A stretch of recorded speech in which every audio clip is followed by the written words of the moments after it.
யூத ராஜாவாக அவர் எப்படி முதல் வரியிலே யூதர்கள் தான் ராஜா வேண்டும் என்று காத்து கொண்டிருந்தார்கள், யூதர்கள் தான் மெசியாவாகிய இம்மானுவேலாகிய ராஜா நம்மளுக்கு வரப்போகிறார் என்று முதல் வரியிலே அவர்கள் காத்து கொண்டிருந்தார்கள். அப்படி காத்து கொண்டிருந்த பிள்ளைகளுக்கு தேவன் எளிமையாக தன்னை அந்த நேரத்துக்காக முன்குறிக்கப்பட்ட பிள்ளைகளிடத்தில் மாத்திரமே தேவன் தன்னை வெளிப்படுத்தி மற்ற ஜனங்களுக்கு தேவன் தன்னை மறைத்து கொண்டார்.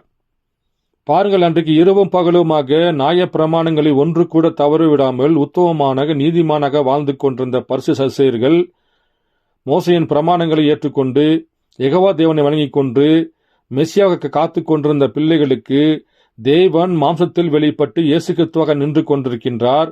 ஆனால் அவர்களுக்கு அடையாளம் தெரியவில்லை.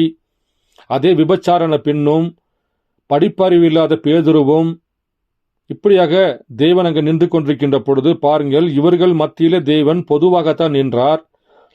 ஆனால் முன்குறிக்கப்பட்ட பிள்ளைகள் அவரை ஏற்றுக்கொண்டார்கள். இரவும் பகலுமாக வேதத்தை வாசித்துக் கொண்டிருந்த பிள்ளைகள் அவரை மறுதலிக்கின்ற பொழுது அவர் பரிசுத்தரை பார்த்து யூதர்களை பார்த்து, உங்கள் பிதாக்கள் ஆகிய பிசாசினாலே நீங்கள் உண்டாக்கப்பட்ட பிள்ளை என்று தேவன் சொல்லிவிட்டார். ஆனால் அவர்கள் நீதிமானாக வாழ்ந்தார்கள், நியாயப்பிரமாணத்தை கீழ்ப்படிந்திருந்தார்கள், யெகோவா தேவனை வணங்கிக் கொண்டிருந்தார்கள். ஆனால் அன்றைக்கு வெளிப்பட்ட புதிய மன்னாவாகிய இயேசு கிறிஸ்து புதிய மன்னாவாக நின்று கொண்டிருக்கின்றார். அந்த புதிய மன்னாவுக்கு வராத பிள்ளைகள் எப்படிப்பட்ட நீதிமான்களாகவும் நியாயப்பிரமாணத்தை கீழ்ப்படிந்து யெகோவா தேவனை வணங்கிக் கொண்டிருந்தாலும் இயேசு கிறிஸ்து அவர்களை பார்த்து, உங்கள் பிதாக்கள் ஆகிய நீங்கள் பிசாசினை பிறந்தவர் என்று தேவன் சொல்லிவிட்டார். அப்ப அதே போல இன்றைக்கும் புதிய மன்னாவாக இயேசு கிறிஸ்து பூமியில வெளிப்பட்டிருக்கின்ற பொழுது இன்றைக்கு வெளிப்பட்ட இயேசு கிறிஸ்தை ஒருவன் காணாமல் இருந்தால் பாருங்கள், வேத வார்த்தையின் பிரகாரம் அவன் புளிச்சமாவாக இருக்கிறான். அப்போ ஏன் தேவன் எங்கே வர வேண்டும்? வேத வார்த்தை முதலில் அவர் யூதர்களுக்காக எருசலேம் எனப்படுகிற பெத்லகேமிலே பிறக்க வேண்டும் என்று வேத வார்த்தை முன்குறிக்கப்பட்டு சொல்லப்பட்டதோ அந்த வார்த்தைக்காகத்தான் தேவன் எருசலேமிலே பிறந்தார். இரண்டாவது பாருங்கள், அப்ப இந்த மனுஷகுமாரன் எப்படி வருவார், பைபிள் என்ன சொல்லப்படுகிறது என்பதை நாம் கொஞ்சம் பார்க்கலாம். பாருங்கள், மத்தேயு 24வது அதிகாரம் 27 வாசிக்கிறேன். மின்னல் கிழக்கிலே இருந்து தோன்றி மேற்கு வரைக்கும் பிரகாசிப்பது போல மனுஷகுமாரனுடைய வருகையும் இருக்கும் என்று பைபிள் சொல்லுகிறது. அப்ப இந்த மனுஷகுமாரன் எப்படி வெளிப்படுவார்? முதல் வரியிலே அவர் இஸ்ரவேலுக்கு வெளிப்பட்ட தேவன். இரண்டாம் வரியிலே பாருங்கள், மின்னல் கிழக்கிலே இருந்து மேற்கு தோன்றி மறைவது போல. அப்போ இந்த மனுஷகுமாரன் பாருங்கள், கிழக்கிலே உதித்த மனுஷகுமாரன் மேற்கிலே வந்து மறைய வேண்டும். அப்ப மேற்கு என்பது என்ன? அது அமெரிக்காவா இருக்கிறது.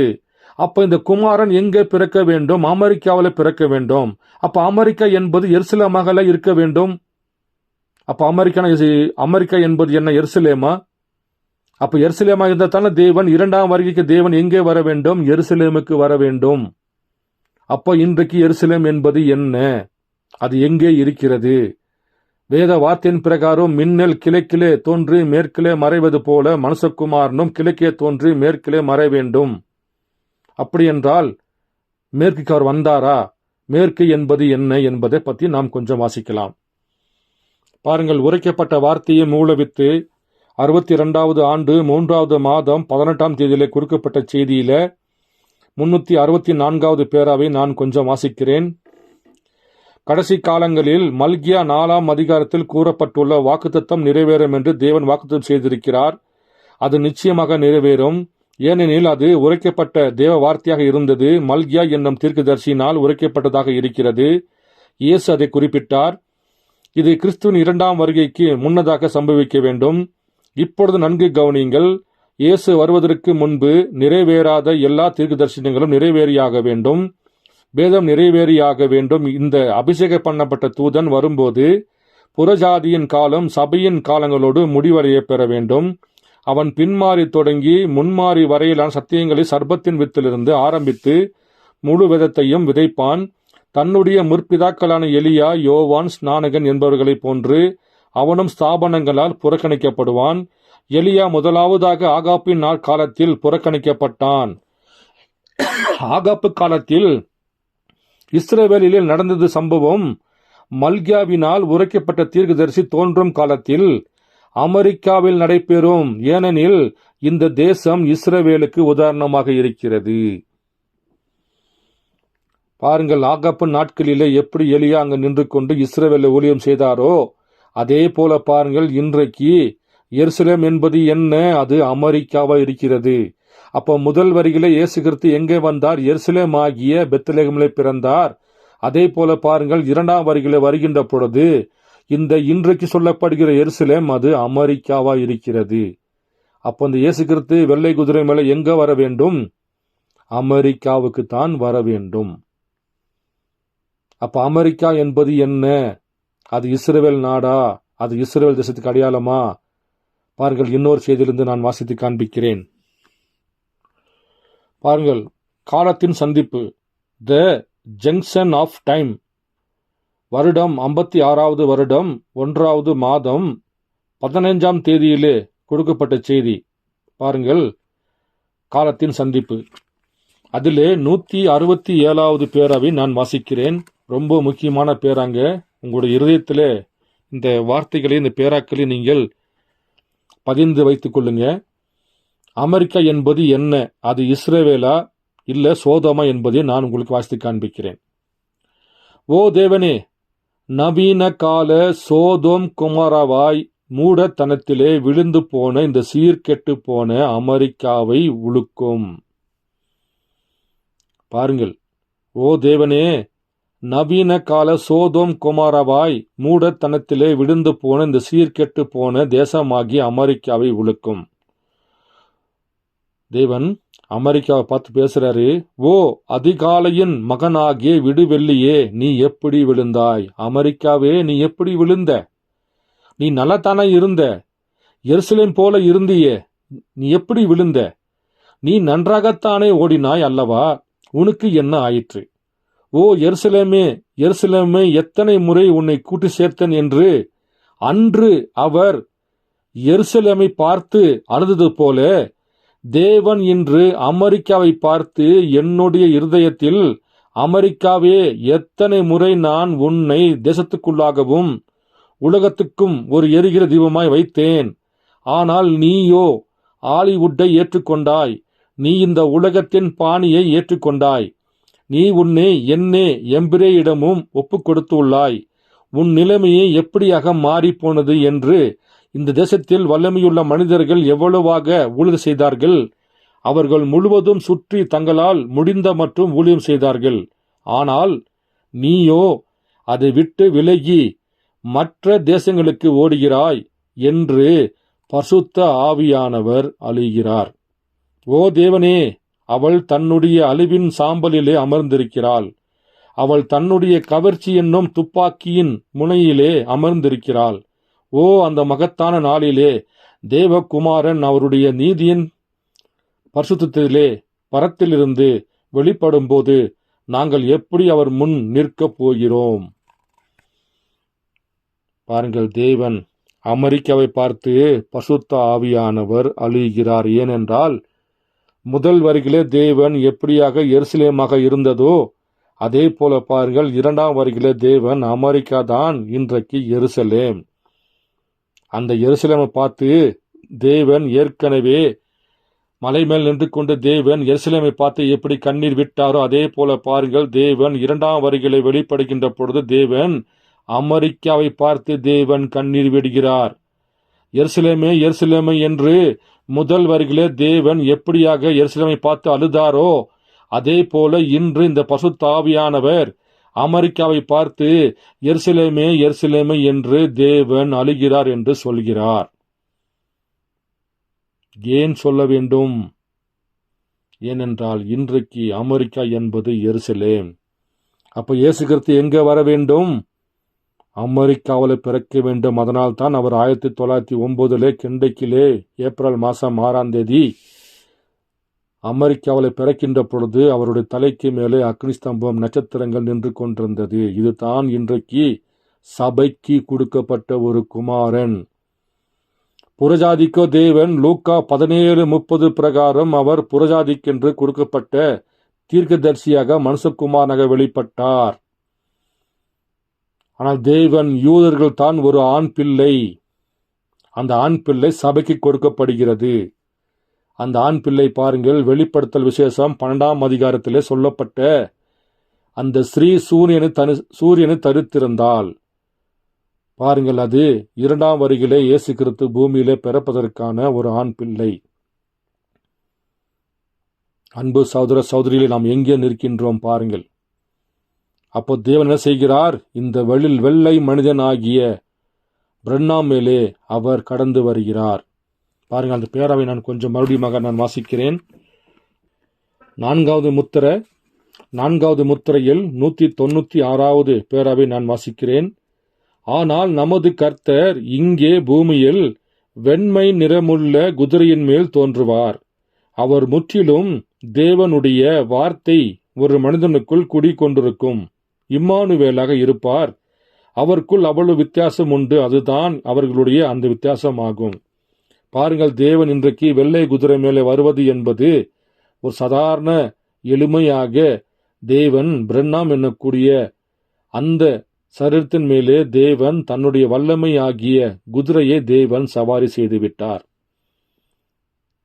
அந்த மனுஷன் எப்படி இருப்பார்? இம்மானுவேலாக இருப்பார். இம்மானுவேல் என்றால் யார்?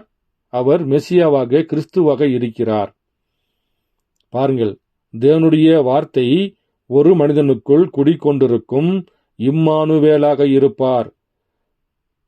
கவனியுங்கள், அந்தி கிறிஸ்துவோ எல்லா நிறங்களும் சேருவதனால் உண்டாகும் மங்கின நிறமுள்ள குதிரை மேல் காணப்படுகிறான். குதிரை என்பது ஒரு மிருகம் வல்லமைக்கு எடுத்துக்காட்டாக இருக்கிறது. ஏன்? அவன் எல்லா வல்லமையும் ஒருங்கே கொண்டவனாய் இருக்கிறான்.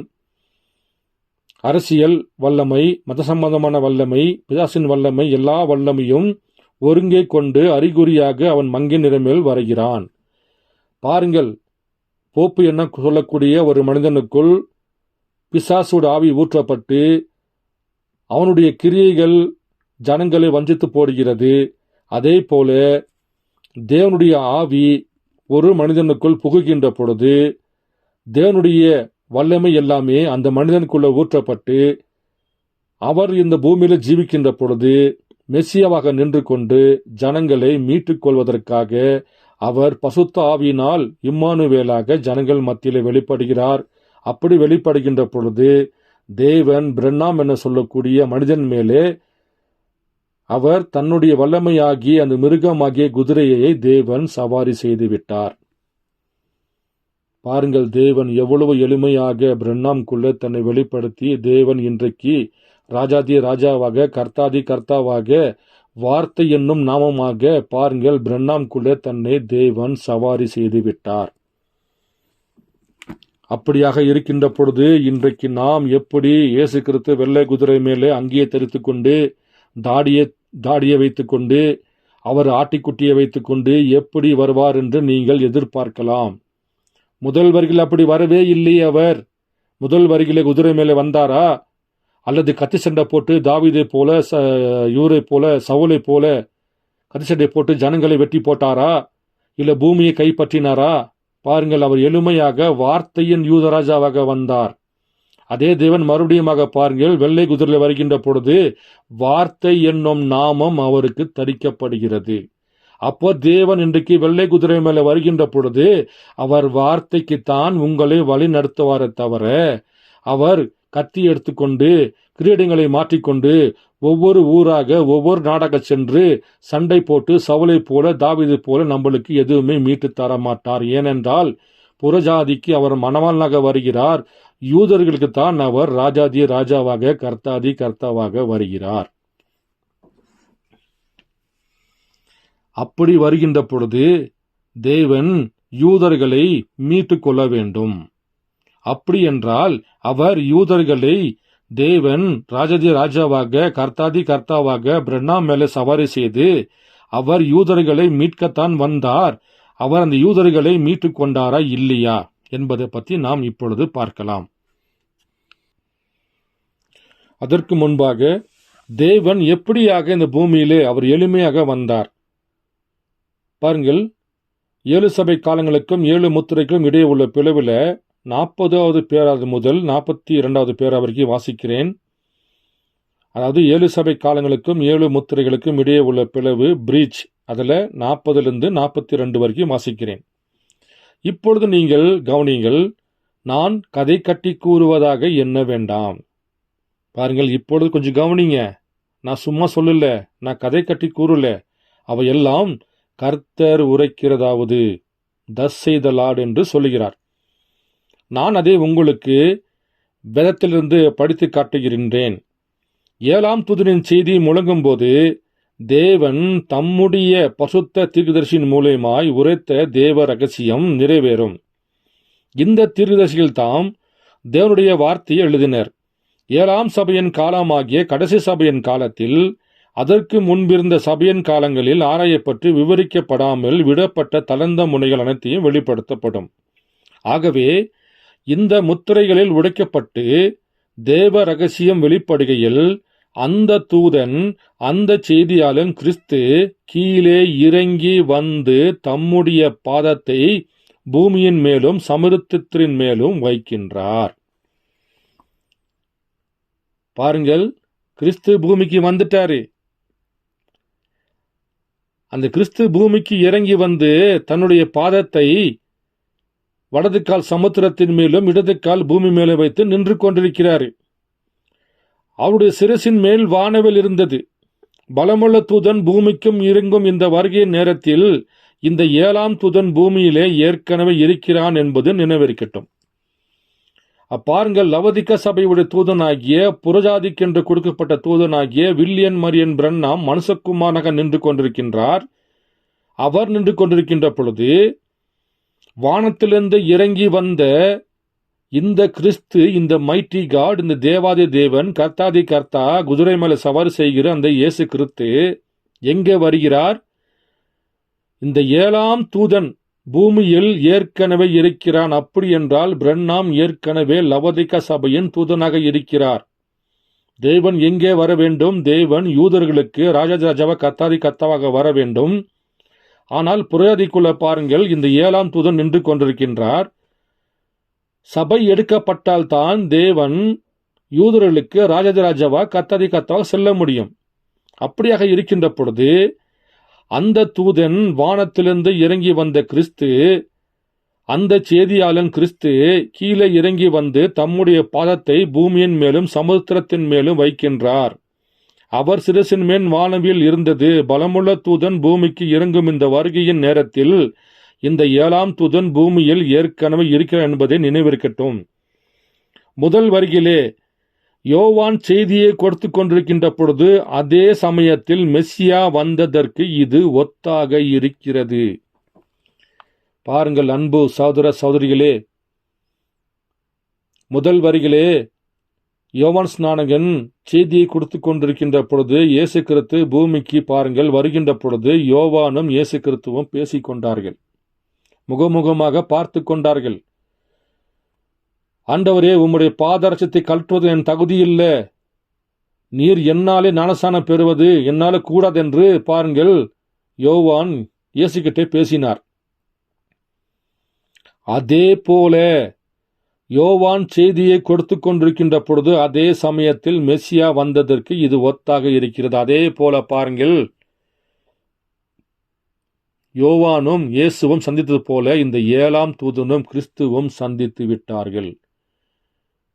7ஆம் தூதனுக்குள்ள தேவன் தன்னுடைய ஆவியை ஊற்றி வெள்ளை குதிரை மேலே பாருங்கள் பிரண்ணாம் மூலியமாக தேவன் சவாரி செய்து விட்டார். பாருங்கள், யோவான் செய்தியை கொடுத்து கொண்டிருக்கின்ற பொழுது அதே சமயத்தில் மெஸ்ஸியா வந்ததற்கு இது ஒத்தாக இருக்கிறது. அப்போ இந்த 7ஆம் தூதனாகிய வில்லியம் மரியன் பிரண்ணாம் செய்தியை கொடுத்து கொண்டிருக்கிறார். வானத்திலிருந்து இறங்கி வந்த கிறிஸ்து பிரண்ணாம்குள்ளே பரிபூர்ணமாகிவிட்டார். அப்படி பரிபூர்ணமாகும்போது தான் கர்த்தர் முத்திரையை உடைப்பதற்காக யூதர்களுக்கு வருகின்ற பொழுது தேவன் சபையை மீட்டுக் கொள்கிறார். சபையை எடுத்தால்தான் தேவன் முத்திரையை உடைக்க முடியும். பாருங்கள், அறிமுகப்படுத்துவதற்கு தான் குறிக்கப்பட்டான் என்பதை யோவான் அறிந்திருக்கிறபடியால் தான் அவரை காண்பான் என்று அவனுக்கு நன்றாக தெரியும். மல்கியாம் 4ஆம் அதிகாரத்தில் எழுதப்பட்ட வாக்கியங்களின் மூலம் யோவானை போன்ற ஒரு எளிய கடைசி காலத்தில் இருக்க வேண்டும் என்றும் தேவனுடைய வார்த்தை அவனிடத்தில் வரும் என்றும் அவன் பரிசுத்தாவின் மூலம் தேவ ரகசிய அனைத்தையும் வெளிப்படுத்தி பிள்ளைகள் விசுவாசத்தை அப்போஸ்தல பிதாக்களின் விசுவாசத்திற்கு கொண்டு வருவான் என்றும் நாம் அறிவோம். ஸ்தாபனங்கள் காலத்தில் ஆராயப்பட்ட வேத ரகசியம் யாவையும் அவன் வெளிப்படுத்துவான். இப்பொழுது அங்கனம்தான் வேதம் கூறுகிறது. தேவன் என்ன கூறுகிறதோ அது மாத்திரமே நான் பொறுப்பு. பாருங்கள், எழுதப்பட்டுள்ளது, இது சரியானதாகும், அதுவே தான். பாருங்கள், தேவன் எப்படியாக எளிமையிலே தன்னை மறைத்துக் கொள்கிறார். பாருங்கள், அவர் யோவான்ட்ட எப்படி பேசினது போலவே இந்த 7ஆம் தூதன் பூமியில இருக்கிறான். வானத்திலிருந்து இறங்கி வந்த கிறிஸ்து 7ஆம் தூதனுக்குள்ள தன்னை ஊற்றிவிட்டார். எப்படி யெகோவா தேவன் 30 ஆண்டுகளாக இயேசு கிறிஸ்து சாதாரண மனிதனாக இருந்தார். பசுத்தாவியாகிய அந்த அக்னி ஸ்தம்பம் புறாவின் வடிவத்தில் இயேசு கிறிஸ்துக்குள்ள இறங்குகின்ற பொழுது 3 ஆண்டுகள் அவர் ஏலோயிமுடைய ஊழியத்தை செய்து காண்பித்தார். அதே போல இவரும் பாருங்கள், புறஜாதிக்குள்ள 7ஆம் தூதனாக, சபை காலத்தினுடைய தூதனாக, லவோதியா சபைக்கு தூதனாக இருக்கின்ற பொழுது அதே யெகோவா தேவன் ஆவி அதே ஏலோயும் பிரண்ணாம்குள்ள பரிபூர்ணமாகின்ற பொழுது அவர் முத்திரையை உடைத்து சமுத்திரத்தின் மேலும் பூமியின் மேலும் கால வைத்து புறஜாதியாரையும் மனவாட்டியாகிய புறஜாதியையும் யூதர்களையும் பாருங்கள் அவர் மீட்டுக் கொண்டார். அப்ப அவர் மீட்டுக் கொள்வதற்கு எங்க வர வேண்டும்? 2ஆம் வரிகளில் சொல்லப்பட்ட இடமாகிய இஸ்ரவேலுக்கு வர வேண்டும். இஸ்ரவேல் இன்றைக்கு என்ன சொல்லப்படுகிறது? இஸ்ரவேல் என்பது அமெரிக்காவா இருக்கிறது. அப்போ தேவன் அமெரிக்காவில் தான் பாருங்கள் தேவன் நின்று கொண்டு நடமாடக்கூடிய மனிதனாக கோட் சூட்டை போட்டுக்கொண்டு ஆங்கிலத்தில் தேவன் பேசிக் கொண்டிருக்கின்றார். முதல் வரியில் அவர் கப்பர் நகர் பட்டணம் நடந்தது போலவே 2ஆம் வரியில் அவர் நியூயார்க் பட்டணத்தில் நடந்து கொண்டிருக்கின்றார். செய்தியில வாசித்து பாருங்கள். அதே இயேசு கிறிஸ்து தான் இன்று அவர் கோட் சூட்டை போட்டுக்கொண்டு ஆங்கிலத்திலே பிரண்ணாம் கூடத்திலே பேசிக் கொண்டிருக்கின்றார். அன்பு சகோதர சகோதரிகளே, பாருங்கள், அப்போ அவர் இஸ்ரவேலை மீட்டுக் கொண்டாரா இல்லையா? 6வது முத்திரை 309வது பேரா, ரொம்ப முக்கியமான பேராங்க. இது நீங்க கவனிக்க வேண்டும் என்று நான் விரும்புகிறேன். கர்த்தர் உங்களோடு இருப்பாராக. இந்த பேராக்களுடைய ரகசியங்களை கர்த்தர் உங்களுக்கு புரிந்து கொள்ள கர்த்தர் உங்களுக்கு உதவி செய்வாராக. 6வது முத்திரையில 309வது பேரா, இங்கே தேவன் எகிப்தில் அவர் செய்தது வாதைகளையே மீண்டும் செய்து. பாருங்கள், இங்கே எங்கே? அது அமெரிக்கா. தேவன் எகிப்திலே எப்படி தேவன் வாதைகளை மீண்டும் செய்தாரோ அதே போல பாருங்கள் இந்த அமெரிக்காவிலே தேவன் மறுபடியுமாக வாதைகளை கொண்டு வருகிறார். இங்கே தேவன் எகிப்தில் அவர் செய்த வாதைகளையே மீண்டும் செய்து தம் புத்திரனாகிய இஸ்ரவேலை மீட்டுக் கொள்கிறார். அங்கே மோசே அனுப்பி இஸ்ரவேல் புத்திரரை விடுவித்தார். அது சரியா? சபையோர் ஆமென் என்கின்றனர். இப்பொழுதும் அவர் அதே செய்கிறார். அவர் ஆகாப்பிடம் எலியாவை அனுப்பி 7000 பேரை வெளியே கொண்டார். நான் கூறு சரியா? ஆமீன் என்கின்றனர். அதே போல உபத்திரவ காலத்தில் அவர்களை அவர் மறுபடியும் அனுப்பி 1,40,000 பேர்களை மீட்டுக் கொள்கிறார். இப்பொழுது வெளிப்படுத்தல் அல்லது 6வது அதிகாரத்திற்கும் அல்லது 6வது வாதை, அதாவது 6ஆம் முத்திரைக்கும் 7ஆம் முத்திரைக்கும் இடையே 1,40,000 பேர்களை மீட்கப்படுவது அறிவிக்கும் வெளிப்படுத்தல் 7ஆம் அதிகாரம் கணிதப்படி சரிவர அமைந்திருப்பதை கவனிங்கள். அது அமெரிக்காவை போன்றே இருக்கிறது. பாருங்கள், தேவன் எகிப்திலிருந்து எப்படி மோசை கொண்டு வந்து வெளியே கொண்டு வந்தாரோ அதே போல அமெரிக்காவை தேவன் கொண்டு வரன்னு சொல்கிறார். ஆகாப்பு நாட்களிலே எப்படி 7,000 பேர்த்தை மீட்டுக் கொண்டாரோ அதே போல பாருங்கள் இன்றைக்கும் தேவன் 700 பேரை மீட்டுக்கொள்ள சொல்கிறார். அதே போல 1,40,000 பேர்களை தேவன் எப்படி மீட்டுக் கொள்வார் என்றால் அது அமெரிக்காவை போன்ற இருக்கிறது. எப்படி இருக்குது? வேத கணிதத்தின் படி பாருங்கள், 6ஆம் முத்திரைக்கும் 7ஆம் முத்திரைக்கும் இடையே 1,40,000 பேர்கள் மீட்கப்படுவது அறிவிக்கும் வெளிப்படுத்தல் 7ஆம் அதிகாரம் கணிதப்படி சரிவர அமைந்திருப்பதை கவனிங்கள். அது அமெரிக்காவை போன்றே இருக்கிறது. கணிதப்படி அமெரிக்காவின் எண் 13 ஆகும். ஆரம்பத்தில் அதற்கு 13 சிறு மாநிலங்கள் இருந்தன. அதன் கொடியில் 13 நட்சத்திரங்கள் உள்ளன. 13 காலணிகள், 13 கோடுகள் உள்ளன. அனைத்தும் 13 13 என்று உள்ளன. அது வெளிப்படுத்தல் 13ஆம் அதிகாரத்தில் வருகின்றது. அது சரி, அவளுடைய எண் 13 ஆகும். அது ஒரு ஸ்திரீயின் எண்ணாகும். பாருங்கள், தேவன் எவ்வளவு எளிமையாக, தேவன் வெள்ளை குதிரை மேலே, பிரண்ணாம் என்ன சொல்லக்கூடிய வெள்ளை மனிதன் மேலே தேவன் சவாரி செய்து, எப்படியாக அவர் 400 வருடங்களாக அடிமைத்தனமாய் இருந்த இஸ்ரவேல் ஜனங்களை மோசையை கொண்டு மீட்டது போல, ஆகாப்பு நாட்களிலே எலியாவை கொண்டு மீட்டது போல, இந்த கடைசி நாட்கள் தேவன் 144 பேர்களை அமெரிக்காவிலிருந்து பிரண்ணாமை வைத்து தேவன் மீட்டு விட்டார். அவர் ராஜாதி ராஜாவா, கர்த்தாதி கர்த்தாவாக பாருங்கள், அவர் அங்கே கடந்து விட்டார். பாருங்கள், எப்படிப்பட்ட மகிமை உள்ள காரியம். அன்பு சகோதர சகோதரிகளே, பாருங்கள், தேவன் வெள்ளை குதிரை மேலே ராஜாதி ராஜாவாக, கர்த்தாதி கர்த்தாவாக அவர் சவாரி செய்து ஊழியத்தை முடித்து வைத்து விட்டார். ஆனால் சபை ஸ்தாபன கோட்பாடுகள், மனித ஞானங்கள், பாரம்பரியத்தில் வாழ்ந்து கொண்டிருக்கிற சபைகள், சகோதர சகோதரிகள், பாருங்கள், இதை காண்பதற்கு தேவன் அவர்களுக்கு அனுமதிக்கப்படவில்லை. ஏனென்றால் அவர்கள் யூதர்களைப் போல தேவன் குருடாக்கி விட்டார். அப்போ உலக தோற்றத்துக்கு முன்பாக தேவன் யாரை முன்குறித்தாரோ அந்த பிள்ளைகளுக்கு தேவன் இந்த கடைசி நாட்களில் சமாரிய பெண்ணை போல, நாத்தானுவேலை போல, பேதுருவை போல தன்னை அவர்களுக்கு தேவன் வெளிப்படுத்தி காண்பிக்கையில் முன்குறிக்கப்பட்ட பிள்ளைகள் மாத்திரமே இந்த அடையாளத்தை கண்டு கொண்டு அவரை விசுவாசிக்கிறார்கள். அப்படியென்றால் அன்பு சகோதர சகோதரிகளே, இந்த செய்தியை கேட்டுக்கொண்டிருக்கின்ற வெளியேறப்பட்ட சகோதர சகோதரிகளே, நீங்கள் எங்கே நிற்கிறீர்கள்? உங்கள் நித்திய ஜீவனுக்கு நீங்கள் தான் ஹார்ட் ஒர்க் பண்ண வேண்டும். ஒரு குடும்பமாக நாம் எடுத்துக்கொள்ள, அதாவது குடும்பமாக நித்திய ஜீவனை பெற முடியாது. தனிப்பட்ட நபராகத்தான் கர்த்தருடைய சரீரத்துக்குள்ள நீங்கள் ஒரு பாகமாக மாற முடியும். உங்கள் நித்திய ஜீவனுக்கு நீங்கள் அதிகமாக செய்தியை வாசிக்க வேண்டும், செய்தியை கேட்க வேண்டும். ஒரு செய்தி 2 செய்தியை படித்து கொண்டு அப்படி இப்படி என்று பேசுவதை நீங்கள் விட்டுவிட்டு கர்த்தருடைய வார்த்தையின் பிரகாரம் கீழ்ப்படிந்து யோவானை போல நீங்கள் ஆவிக்குள்ள சென்று விலையேறப்பட்ட இந்த 3வது வேதாகமாகிய இந்த உரைக்கப்பட்ட வார்த்தை எடுத்து நீங்கள் வாசிக்க வாசிக்க வாசிக்க கர்த்தருடைய ரகசியங்கள் நீங்கள் பெற்றுக்கொள்ள முடியும்.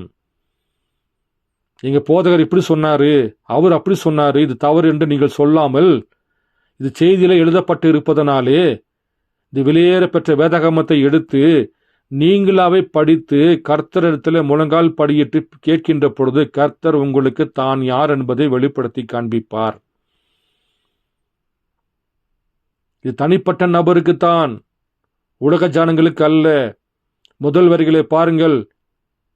இரவும் பகலுமாக வேதத்தை படித்துக் கொண்டு நியாயப்பிரமாணங்களை கீழ்ப்படிந்து நீதிமானாக வாழ்ந்து கொண்டிருந்த பரிசேயர், சதுசேயர், ஆசாரியர்கள் இயேசு கிறிஸ்துவை காண முடியவில்லை. இன்றைக்கு நீங்கள் எப்படிப்பட்ட பெரிய போதகராக இருக்கலாம், பெரிய படிப்பு படித்திருக்கலாம், பலவிதமான மொழிகள் பேசலாம், வெளிநாடு சென்று பிரசங்கம் பண்ணி கொண்டு வந்திருக்கலாம். ஆனால் கர்த்தருக்கு முன்பாக அதெல்லாம் ஒன்றுமே கிடையாது. தேவன் கிருபையினாலே, தேவன் யார் இந்த கடைசி நாட்களில் தன்னை பாகமாக நேசிக்கிறாரோ அந்த பிள்ளைகளுக்கு தேவன் தன்னை வெளிப்படுத்தி காண்பிக்கின்றார். உலக ஜனங்களுக்கோ தன்னை மறைத்துக் கொள்கிறார். வேத வார்த்தைகளை நீங்கள் நீங்களாக படித்து நீங்களாவே வேத ரகசியங்களை பெற்றுக்கொள்ளுங்கள். அல்லது நீங்கள் ஒரு சகோதரத்தில் பேசுகின்ற பொழுது அவர் அந்த செய்தியை படிக்காமல் இருந்தால், அவருக்கு அந்த வெளிப்பாடு தெரியாமல் இருந்தால் அவர் எப்படி உங்களுக்கு ஆமென் என்று சொல்லுவார்? உங்கள் நித்திய ஜீவன் உங்கள் கையிலே இருக்கிறது. கர்த்தர் வெளியேறப்பட்ட 3வது வேதாகமத்தை தேவன் கொடுத்திருக்கிறார். எல்லா மொழிகளிலும் எல்லா விதமான செய்திகளிலும் பாருங்கள், தேவன் மொழிபெயர்க்கப்பட்டிருக்கிறது. கர்த்தருக்கு முன்பாக நீங்கள் கீழ்ப்படிந்து நீங்கள் வேதத்தை வாசிக்கின்ற பொழுதும் அநேக விதமான செய்திகள் மூலியமாக கர்த்தர் தான் யார் என்பதை உங்களுக்கு வெளிப்படுத்தி தருவாராக.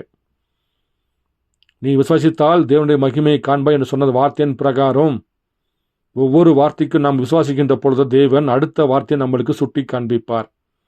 முதல் வார்த்தையை நம்ம ஏற்றுக்கொள்ளாதபடிக்கு நாம் அதை கடந்து போவோம் என்றால் அடுத்த கட்டத்துக்கு நீங்கள் எப்படி கடந்து போக முடியும்? ஒரு வார்த்தையை வாசிக்கின்ற பொழுது விசுவாசித்து அதன்படி கீழ்ப்படிந்து விசுவாசிக்கின்ற பொழுதுதான் தேவன் அடுத்த வார்த்தையை உங்களுக்கு காண்பிப்பார். பாருங்கள், இன்றைக்கு தேவன் நம்மிடத்தில் அவர் எப்படி வெளிப்படுகிறார். எளிமையாக முதல் வரிகளை எப்படி வந்தாரோ அதே போல தேவன் இரண்டாம் வரிகளிலும் எளிமையாக பிரண்ணாம்குள்ளே தன்னுடைய ஆவியை ஊற்றப்பட்டு அவர் ராஜாதி ராஜாவாக கர்த்தாதி கர்த்தாவாக தேவன் எல்லா ஊழியத்தையும் முடித்து தேவன் 7 பரிபூர்ணமாகிவிட்டார். முதல் வரிகளில் அவர் எப்படியாக உலக ஜனங்கள் காத்து கொண்டிருக்கின்ற வேளையிலே தேவன் தன்னுடைய ஆவியை இயேசு கிறிஸ்துக்குள் ஊற்றப்பட்டு எளிமையாக வேத வார்த்தைகளை நிறைவேற்றி காண்பித்தாரோ அதே போல இரண்டாம் வரியிலும் தேவன் எளிமையாக பிரண்ணாம்குள்ளே தன்னை ஊற்றிக்கொண்டு புறஜாதிக்கு அவர் லூக்கா 17:30 பிரகாரமாக மனுஷகுமாராக வெளிப்படுகிறார். அதே தேவன் யூத சபைக்காக தேவன் சபைக்கு ஒரு ஆண் பிள்ளையாக வெளிப்படுத்தல் புஸ்தகம் 12ஆம் அதிகாரத்தின்படி அவர் யூதனுக்கு ஒரு ஆண் பிள்ளையாக பிறந்து அந்த ஆண் பிள்ளை கர்த்தாதி கர்த்தாவாக வெள்ளை குதிரையாகிய பிரண்ணா மேலே சவாரி செய்து முதல் வரியிலே தேவன் கிழக்கு ஆகிய எருசலேமிலே பிறந்தார். இந்த எருசலேமிலே பிறந்த அந்த குமாரன் மின்னல் கிழக்கிலே உதித்து மேற்கிலே மறைவது போல மனுஷகுமாரனும் கிழக்கிலே உதித்த மனுஷகுமாரன் மேற்கு ஆகிய அமெரிக்காவிலே வெளிப்பட வேண்டும். அப்படி அமெரிக்காவில் வெளிப்படுகின்ற பொழுது அமெரிக்கா இன்றைக்கு பாருங்கள் அது இஸ்ரவேலுக்கு அடையாளமாக இருக்கிறது. அதனால் தான் பாருங்கள் தேவன் இரண்டாம் வரியிலே அமெரிக்காவிலே பிரண்ணாமாக பிறக்கின்றார். அப்படி பிறக்கின்ற பொழுது பாருங்கள் இன்றைக்கு வேத வார்த்தை நிறைவேற்றி காண்பித்து தேவன் எல்லா ஊழியத்தையும் முடித்து பிரண்ணாம் எங்கு அடிக்கப்பட்டார்? அமெரிக்காவில் அடிக்கப்பட்டார். பாருங்கள், வேதத்தில் கொஞ்சம் வாசிக்கலாமா? பிரண்ணாம் எங்கு அடிப்பார் என்று வேதத்தில் சொல்லப்பட்டது வாசிக்கலாமா? பாருங்கள், வெளிப்படுத்தல் புஸ்தகம் 11ஆம் அதிகாரம். பாருங்கள், வெளிப்படுத்தல் புஸ்தகம் 11ஆம் அதிகாரம் 7-8 வாசிக்கிறேன். இந்த 11ஆம் அதிகாரம் பாருங்கள் மோசே எலியாவுடைய ஊழியத்தை பற்றியே பேசிக்கொண்டு வரும். 7ஆம் அதிகாரம் பாருங்கள் மோசே எலியாவுடைய மரணத்தை பற்றி சொல்லப்பட்டிருக்கும். 8ஆம் வசனத்தை நீங்கள் பாருங்கள். அவர்களுடைய உடல்கள் மகா நகரத்தின் விசாலமான வீதியிலே கிடக்கும். அந்த நகரம் சோதம் என்றும் எகிப்து என்றும் ஞானத்தரமாய் சொல்லப்படும். அதிலே நம்முடைய கர்த்தரும் சிலுவையிலே அறையப்பட்டாரே. இப்போதான் வாஸ்தி காண்பித்தேன். சோதம் என்பது என்ன? எகிப்து. சோதம் என்பது என்ன? அமெரிக்கா. எகிப்து என்பது என்ன? அமெரிக்கா. பாருங்கள், அது ஒரே வாஸ்தி காண்பிக்கிறேன். காலத்தின் சந்திப்பு த ஜங்ஷன் ஆஃப் டைம் என்ற செய்தியில 166வது பேரா, ஓ தேவனே, நவீன கால சோதோம் கொமாராவாய் மூடத்தனத்திலே விழுந்து போன இந்த சீர்கெட்டு போன தேசமாகிய அமெரிக்காவை உழுக்கும். பாருங்கள், தேவனே, நவீன கால சோதோம் கொமாராவாய் மூடத்தனத்திலே விழுந்து போன இந்த சீர்கெட்டு போன தேசமாகிய அமெரிக்காவை உழுக்கும். பாருங்கள், மேற்கு என்பது அமெரிக்கா. அப்ப இயேசு கிறிஸ்து எங்க பிறந்தார்? அமெரிக்காவில் பிறந்தார். பாருங்கள், பைபிள் சொன்னது பிரகாரம் இயேசு கிறிஸ்து இரண்டாம் வருகையிலே அவர் எங்கு அடிக்கப்பட வேண்டும்? முதல் வருகையிலே எருசலேமிலே கபால ஸ்தலத்தில் அடிக்கப்பட்டார். இரண்டாம் வருகையிலே இயேசு கிறிஸ்து வெளிப்படுகின்ற பொழுது இந்த வெளிப்படுத்தல் புஸ்தகம் 11ஆம் அதிகாரம் 8ஆம் வசனத்தின் பிரகாரம் அவர் சோதம் எனப்படுகிற எகிப்து எனப்படுகிற அமெரிக்காவிலே அவர் அடிக்கப்பட வேண்டும். முதல் வரியில் அவர் எகிப்தில் அடிக்கப்படவில்லை, சோதமில் அடிக்கப்படவில்லை, அவர் கபால ஸ்தலத்திலே எருசலேமிலே அடிக்கப்பட்டார். ஆனால் வெளிப்படுத்தல் 11:8 சொல்லுகிற பிரகாரம் சோதம் எனப்படுகிற அமெரிக்காவிலே எகிப்து எனப்படுகிற அமெரிக்காவிலே பாருங்கள் இயேசு கிறிஸ்துவாகிய பிரண்ணாம் மோசையாக எலியாவாக கிறிஸ்துவாக அடிக்கப்பட்டு விட்டார். இது யாராவது நம்புவாங்க சொன்னாக்கா? வேத வார்த்தைகள் இவர்தான் கிறிஸ்து என்றும் இவர் இங்கே தான் அடிக்கப்படுவார் என்று வேதம் சொல்லுகிறது. வேதம் நிரூபித்து காண்பிக்கிறது. ஆனால் ஜனங்கள் சபை ஸ்தாபன கோட்பாடுகள் மனித நலத்திலே பாருங்கள் இதை விசுவாசிக்க மாட்டார்கள்.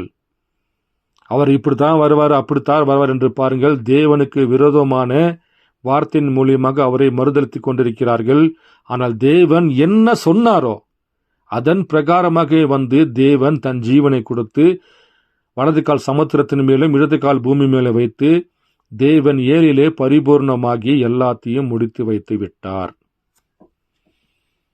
அன்பு சகோதர சகோதரிகளே, கர்த்தருடைய கிருபை உங்கள் மீது இருப்பதாக. அவருடைய இரக்கம், அவருடைய வல்லமை, அவருடைய சமாதானம் உங்கள் கூட இருப்பதாக. இந்த விலையேற பெற்ற வார்த்தையின் மூலியமாக உங்களுக்கு ஏதாவது சில காரியங்கள் அறிந்து கொள்ள வேண்டும் என்றால் யாரிடத்திலும் தயவுசெய்து கேட்காதீர்கள். நீங்களாகவே விரையில பெற்ற 3வது வேதாகமத்தை எடுத்து சொல்லப்பட்ட பேராகளை தேடி வாசித்து பாருங்கள். கர்த்தர் உங்களிடத்திலே தன்னை வெளிப்படுத்துகிற தேவனாக இருக்கிறார். கேளுங்கள், அப்போது திறக்கப்படும், தட்டுங்கள், அப்போது திறக்கப்படும் என்று வேதம் சொல்கிறது. பாருங்கள், உங்கள் நித்திய ஜீவன் உங்கள் கையிலே இருக்கிறது. நீங்கள் தான் உங்கள் நித்திய ஜீவனுக்கு ஹார்ட் ஒர்க் பண்ணி உங்கள் நித்திய ஜீவனை மரணத்துக்கு செல்ல விடாமல் மரணமே இல்லாத ஒரு வாழ்க்கை ஆகிய கிறிஸ்துவுக்குள் பரிபூர்ணப்படுத்திக் கொள்ள இருப்பதற்காக நீங்கள் தான் கொஞ்சம் ஹார்ட் ஒர்க் செய்து விலையேற பெற்ற இந்த 3வது வேதாகமத்தை விசுவாசித்து படியுங்கள். கர்த்தர் உங்களுக்கு உதவி செய்வாராக. அடுத்த பதிவிலே இன்னும் அநேக காரியங்கள் நாம் பார்ப்போம். கர்த்தராகிய யோலையும் கிறிஸ்து பிரண்ணாமுக்கே மகிமை உண்டாவதாக.